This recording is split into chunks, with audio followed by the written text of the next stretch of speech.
એક બાપાએ તો મેલી વિદ્યાથી ભૂતને પ્રસન્ન કર્યો અને ચોટલી કાપી લીધી. એટલે વડીલો એમ કહે છે ભૂતની ચોટલી કાપી લ્યો એટલે તમે કયો એમ કરે.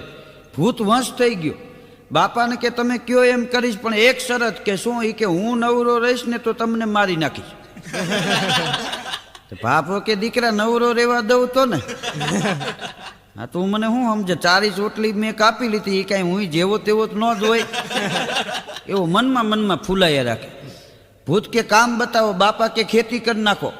એ ખેતી કરવાનો હુકમ કર્યો બાપાએ, પણ 1.5 મિનિટમાં ભૂત પાછો આવી ગયો. એ કે બોલો બીજું બતાવો. એ તો પૂરું થઈ ગયું. બાપો કે મારા બેટાની ઝડપ તો જો જેસીબી આટલું ન ઉપાડે. પણ હાજ પડવા આવીને ત્યાં બાપાએ આખા ગામને ખેતી વગર પૂછે કરાવી નાખી. છેલ્લા ખેતરમાં કામ હાલતું હતું. દી હાથમાં ને ટાણે પાપાના ટકામાં પરસેવો વળ્યો. એટલે ડોશીમાં એ પૂછ્યું, એ કે કેમ તબિયત